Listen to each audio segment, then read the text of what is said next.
Hi, I'm Rob King and welcome to Homebrew number 53.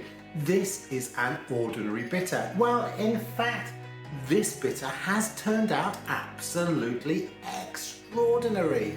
But we are getting ahead of ourselves. There's a lot going on in this video. We are going to look at how low can you go, what is the smallest batch that's feasible within the digiboil. So this is going to aim for 10 litres in the fermenter. We'll see how that works out. We're also going to do our very first yeast starter using the yeast from the Punk IPA. We'll see how that all turns out. This is also going to be the new standard, I think, in a typical boil, which is a 30-minute boil. So also new settings, new calculations, new timings, new volumes that all go alongside that. And also during the hop edition, it's a first wort hops, which is a little bit of a song and dance to get those into the brew kettle right at the end of the mash out. Also, I must do a shout out to the G-Town Brewer, who is responsible for this absolutely terrific recipe. Do check it all out. Thank you for watching, like and subscribe. In this recipe, we will be using 14 litres of the Ashbeck water. We also have already the fermentables ready weighed and crushed from Ghetto Brewed. In addition to that, I will be adding 80 grams of rice hulls. Hops are East Kent Goldings EKG, and the yeast is the American Ale 1056 we harvested from the Punk IPA. We'll come back to the water profile shortly, but first let's have a look at that yeast starter. Now this is the yeast that we harvested from the Punk IPA, and today we're going to revitalise that yeast with a yeast starter ready to use with the ordinary bitter. Starting of course with some sanitisation. To create that yeast starter we are going to need 1 litre of bottled water, 100 grams of DME dry malt extract, and I'm additionally adding 10 grams of Go Firm. This is a nutrient to help things get going. First we're going to bring 1 litre of bottled water to the boil. Next we're going to add 100 grams of dry malt extract. This is the light spray malt, giving it all a thorough mix.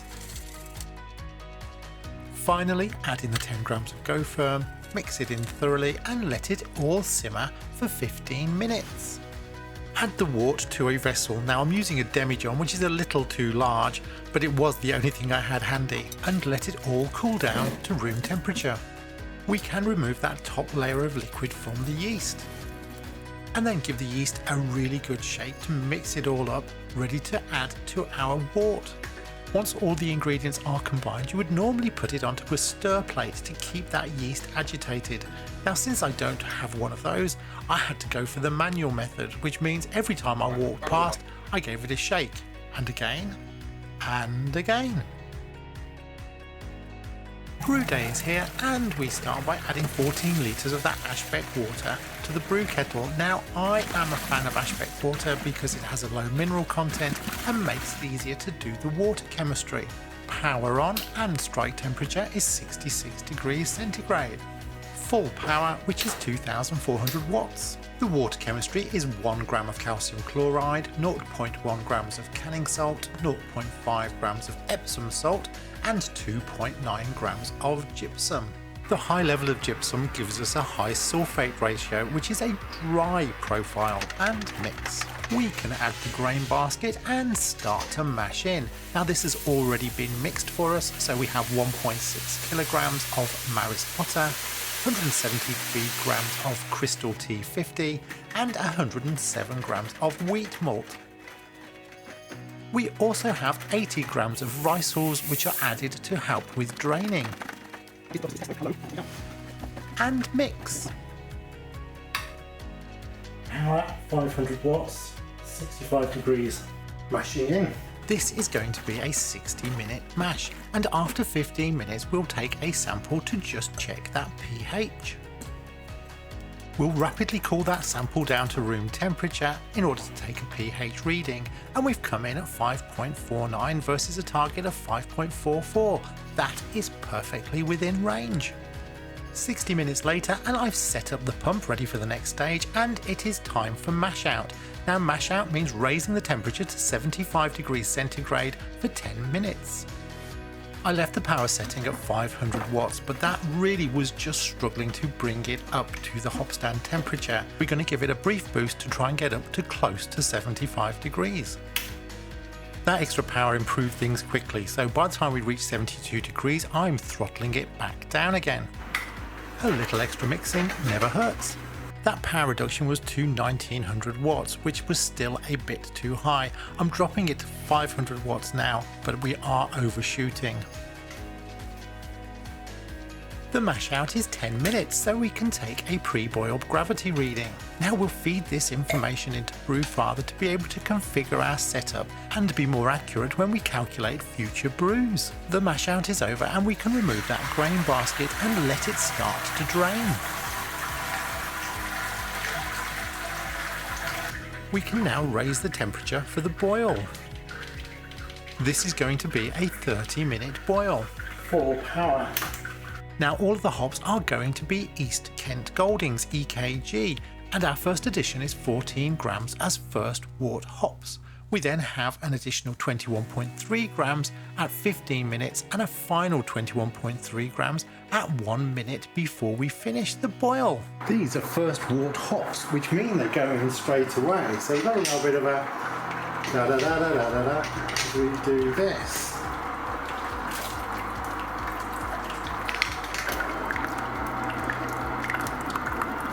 Some extra mixing to help with that draining really does up the level of attenuation that you get out of the mash.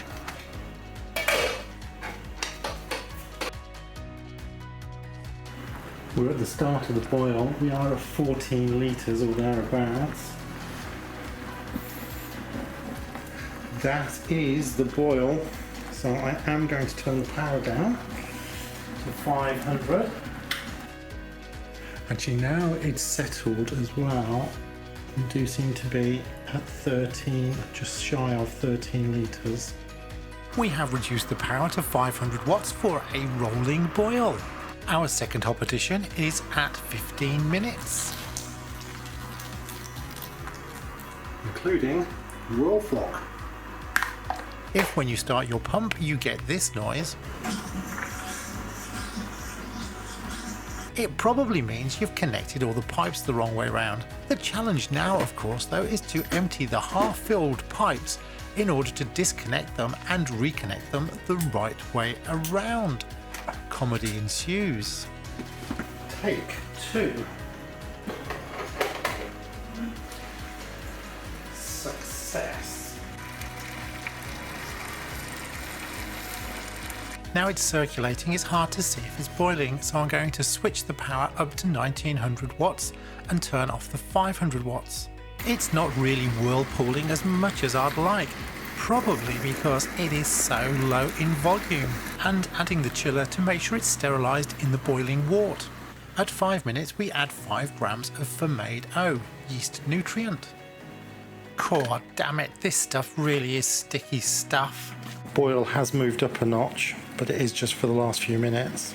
In the final minute we add the final hops, 21.3 grams of East Kent Goldings.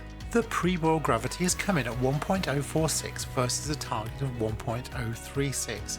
That mash efficiency is coming in much higher than I was expecting. pH has also remained in the good range at 5.4, so I'm very happy with how that's levelled out. It is time for cooling, so we're going to turn off the power and start to bring this down to room temperature. Now I'm going to just use groundwater for cooling. This should be quite quick given the volume, but a problem with that volume is that the chiller is now out of the wort, so I'm going to have to position that right at the very bottom. I did think that I was going to have too much yeast starter and was going to divide this into 2 batches, but in the final analysis I decided that no, I'm just going to stick with 1 litre of yeast starter to add to this homebrew. I have made my life complicated. Getting ready for transfer, I'm going to add some food grade grease around all of the connections and around the lid. This makes sure it has a good seal and also that I can get the lid off again and it doesn't get stuck. I am looking forward to this. This is the Fife and Drum from the Musket Brewery, my local brewery really. Oh, it's a lively one.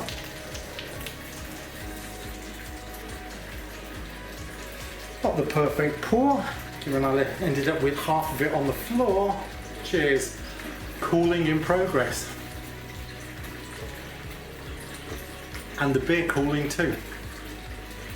Our post-boil sample will be used to measure the original gravity. We'll be back to that in a minute. Those hops definitely seem to be meeting in the middle. I'm going to leave the cooling in while I transfer. I'm sure cleanup's going to be fun though. Right, we are down to 24 degrees at the bottom. See what it's reading at the top. 23.5. So we are right spot on where we need to be. Cooling off. You know, an on-off switch for cooling is something I need to work on. Pulling this plug out is a nuisance, because it does not come out easy.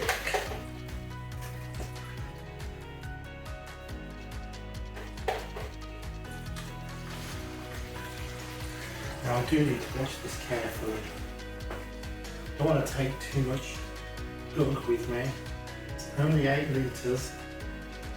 Get close.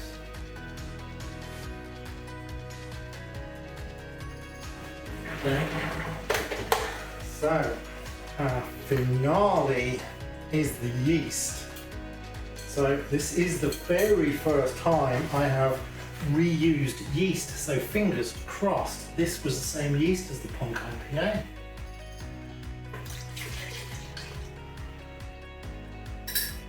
Feels like I had a little bit too much in there, you know, we'll see how it goes. So, this is ready to go. 18 degrees centigrade. That is impressive. Cleanup comes next. That false bottom works really well. Look at that. Cleanup is done.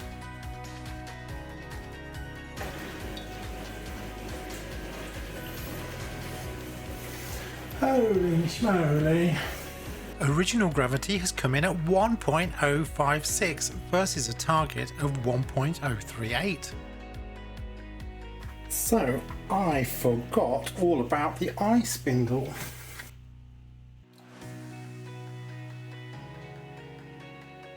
Current temperature is 22 degrees. I'm going to turn this on in a minute.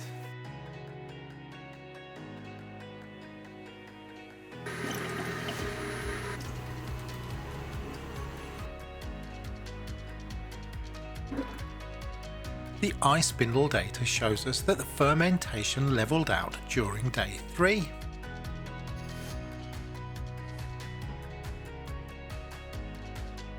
It's day 7 and we are going to sanitise all of the bottles ready for bottling day.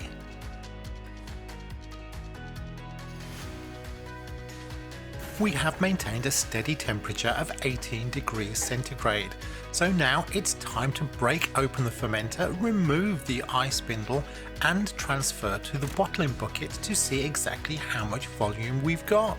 About 7.2 litres against a target of 8 litres. Slightly down.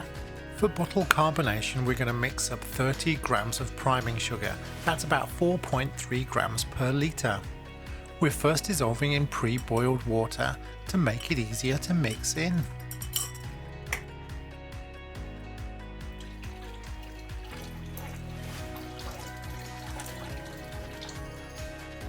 To be fair, lacking some of the clarity I was expecting. So I'm just going to let it stand for 20 minutes before I start to bottle. A little sludge has come through into the bottling bucket, which you can see here, so I'm going to run off just a little before I start to bottle. Okay. Bottling wand at the ready, it is time to transfer into each of the bottles. We are off to the races.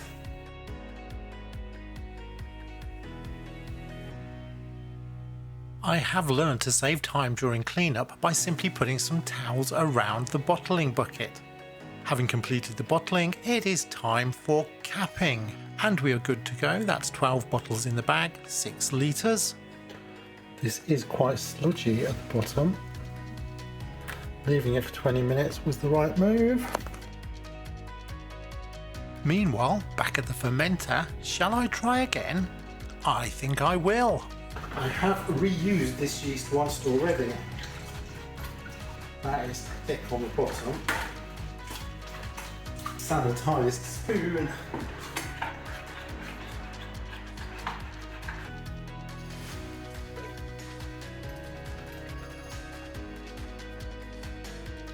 You've definitely not got much in the way of separation, but I can just take the middle.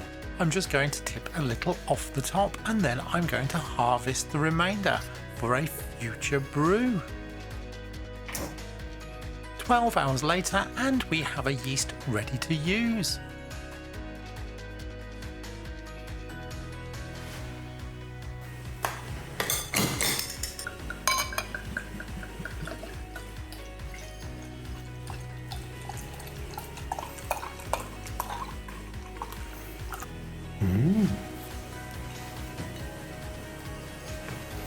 Here we are then with the original bitter, and actually clarity is really quite good. That is condensation on the glass. That is fantastic. The colour is brown and golden, again perfectly to style, and a nice little tan head. So far so good. Aroma too, I could tell when I was doing the pour, this smells absolutely wonderful. It really has a very rich and malty aroma to it. A little earthy, very enticing. This is looking very good. Now, the ABV came out a little high. It's 6.1%. We was aiming for a little lower than that, and I just got an absolutely amazing attenuation and efficiency. All came out in the final ABV. Let's give it a taste. Small sip first. Oh, this is very smooth indeed. Very full of flavour.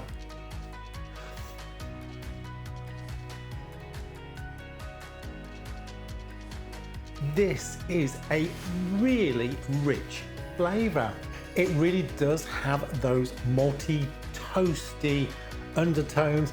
I'm gonna say, actually, it really has a little bit of a stone fruit undertone.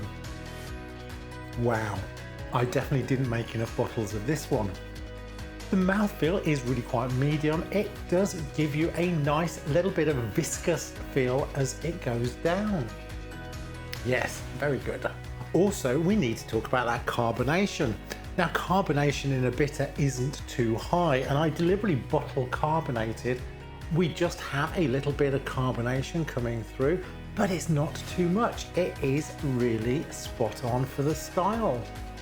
This one is going to score really well, both on aroma, which is very good, and on final taste. I wish I'd put more than 2 in the fridge.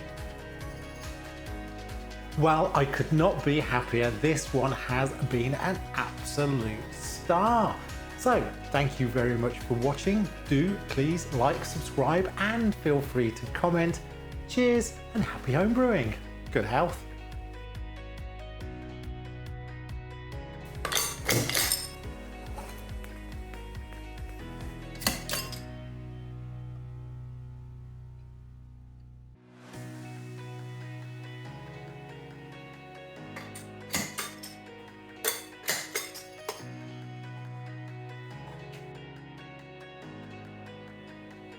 As far as the Homebrew Masterplan is concerned, I am still in catch-up mode. As demonstrated by the arrival of this video, I am starting to get there.